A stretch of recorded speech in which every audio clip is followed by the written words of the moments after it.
Hello అండి. ఈ వీడియోలో కరకరలాడే ఉల్లిపాయ పకోడీ ఇంట్లోనే ఈజీగా ఎలా ప్రిపేర్ చేసుకోవాలో చూపిస్తాను. ముందుగా నా ఛానల్‌ని చూస్తున్న వాళ్ళు సబ్స్క్రైబ్ చేసుకోని వాళ్ళు నా ఛానల్‌ని సబ్స్క్రైబ్ చేసుకోండి. అలాగే ఒకసారి నా ఛానల్ విజిట్ చేసి నా వీడియోస్ అన్నిటిని చూసి లైక్ చేయండి, షేర్ చేయండి. ఉల్లిపాయ పకోడీ కోసం పెద్ద సైజు 5, 6 ఉల్లిపాయలు ఇలా సన్నగా కాకుండా మరీ లావుగా కాకుండా పొడుగ్గా కట్ చేసుకోవాలి. దాంట్లోనే ఒక 4, 5 పచ్చిమిర్చి కట్ చేసుకొని చించుకొని వేసుకోవాలి అందులో. అలాగే ఒక రెబ్బ కరివేపాకు, సగం కట్ట పుదీనా, అలాగే కొంచెం కొత్తిమీర కూడా యాడ్ చేసుకొని, ఒక టీ స్పూను నలుపుకున్నటువంటి ధనియాలు కూడా యాడ్ చేసుకోవాలి. ఇప్పుడు ఇది ఒకసారి బాగా మిక్స్ చేసుకోవాలి.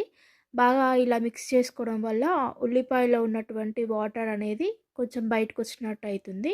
ఇప్పుడు దాంట్లో అది కలుపుకున్న తర్వాత ఒక టీ స్పూన్ ధనియాల పొడి, 2 టీ స్పూన్ల కారం, దానికి సరిపడా ఉప్పు, ఒక టీ స్పూన్ అల్లం వెల్లుల్లి పేస్ట్ కూడా వేసుకొని మళ్ళీ ఒకసారి ఇదంతా బాగా మిక్స్ చేసుకోవాలి. గట్టిగా ప్రెస్ చేస్తూ మిక్స్ చేసుకోవాలి. ఇలా మిక్స్ చేసుకున్న తర్వాత దీనికి సరిపడా మనము ఒక 2-2.5 కప్పుల శనగపిండిని తీసుకోవాలి.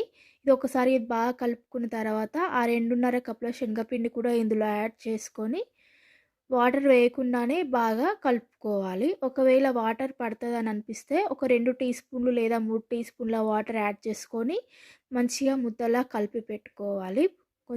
ఇలా కలిపి పెట్టుకున్న తర్వాత డీప్ ఫ్రై సరిపడా ఆయిల్ కడాయిలో పెట్టుకొని స్టవ్ ఆన్ చేసుకొని ఆయిల్ హీట్ అయిన తర్వాత చేయితో తీసుకొని కొంచెం కొంచెం ఇలా విడదీసినట్టుగా వేసి మంచి గోల్డెన్ బ్రౌన్ కలర్ వచ్చేలా కరకరలాడేగా డీప్ ఫ్రై చేసుకోవాలి.